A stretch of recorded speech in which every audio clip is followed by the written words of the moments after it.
पूछ रहा हूं, मुझे उसका जवाब देना, इधर उधर घुमाना नहीं है।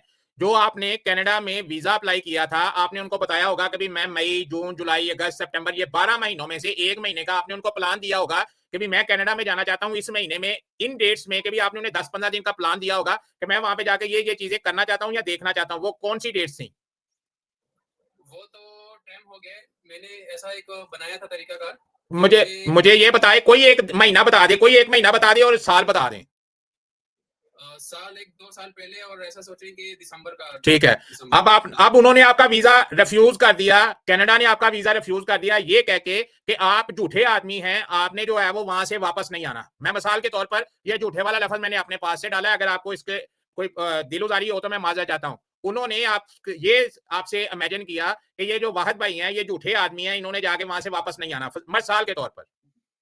ठीक है, अब मुझे ये बताएं कि जब आपने उनको ये बताया कि भी मैंने वहां पे विजिट करने के लिए जाना है, मुझे दफ्तर से छुट्टियां मिली हैं, मैं ये 10 दिन आपके मुल्क में जाना चाहता हूं और वहां पे जाके रिफ्रेश होना चाहता हूं, आपने दिसंबर में 2023 में किसी और मुल्क में वो रिफ्रेशमेंट या वो जो दफ्तर से छुट्टियां ली हुई थी किसी और मुल्क में गुजारने के लिए गए थे? नहीं किया ना। इसका मतलब ये है कि आपने जो वो जो वीजा ऑफिसर सोच रहा था ना कि ये वाहिद आदमी, ये वाहिद भाई जो हैं ये झूठ बोल रहे हैं मेरे साथ, इसने वहां पे सैर करने के लिए नहीं जाना, इसने वहां पे सिर्फ स्लिप होने के लिए जाना, ये वहां से वापस नहीं आएगा, उसने जो डिसीजन किया था आपने उसके डिसीजन की पैरवी की है, आपने ये उसको साबित करके दिखाया है कि वो जो वीजा ऑफिसर जो सोच रहा था आपके बारे में वो सही सोच रहा था। इसकी राइट प्रैक्टिस ये थी कि दिसंबर में अगर 2023 में अगर उन्होंने आपको वीजा नहीं दिया था तो आप किसी और जगह पे विजिट करने के लिए चले जाते, और जब आप यूरोप नॉर्वे का वीजा अप्लाई करते तो आप साथ में नॉर्वे वालों को ये ब्रीफ करते कि भी मैंने जो दिसंबर 2023 में वीजा अप्लाई किया था, क्योंकि मेरी मिस्टेक की वजह से कि भी मैं कैनेडियन वीजा ऑफिसर को जो है वो कायल नहीं कर सका,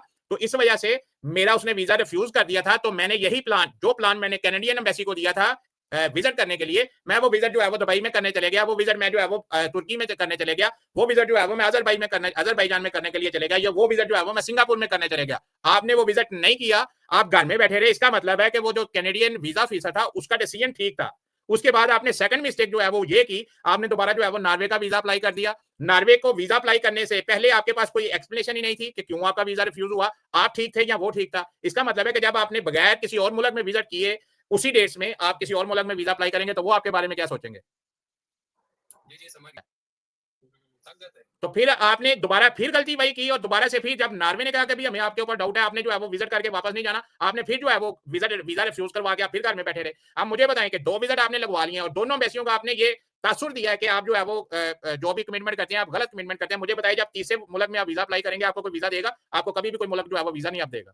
हम लोग जो है हम लोग इन लॉजिक को समझते नहीं है कि हम कमिटमेंट कर रहे हैं कि मैंने कंपनी से छुट्टियां ली हैं तो मैंने सैर करने के लिए जाना है, मैंने प्लान बनाया हुआ है, मैंने सैर करने के लिए जाना है, हमारे लिए ये प्लान जरूरी है। अगर एक मुल्क वीजा नहीं देता किसी और मुल्क में चले जाएं, अगले वीजा अप्लाई करें, उसे कहेंगे भी उसने वीजा नहीं दिया था, मैंने वही प्लान जो है वो किसी और कंट्री में एग्जीक्यूट किया। वीजा अप्लाई करें, अगर वीजा नहीं देगा तो मेरे से बात कीजिएगा। हम खुद जो है जिस वक्त हमें कोई बंदा जो है वो झूठा या हमें बेईमान कहता है, हम उसकी बात सुन के बेईमान बन के घर में बैठ जाते हैं, फिर कहते हैं जी अगला मुल्क हमें वीजा नहीं देता। A1 किस्म की आपकी प्रोफाइल है, सिर्फ आप अपने कॉलोफेल की वजह से आपको जो है वो वीजा नहीं मिला। क्यों? कि आपकी कमिटमेंट ही ठीक नहीं है। पैसे आप अच्छे कमा रहे हैं, जॉब आपकी A1 किस्म की आपकी जॉब है, सिर्फ आपकी कमिटमेंट ना होने की वजह से आपको वीजा नहीं मिला।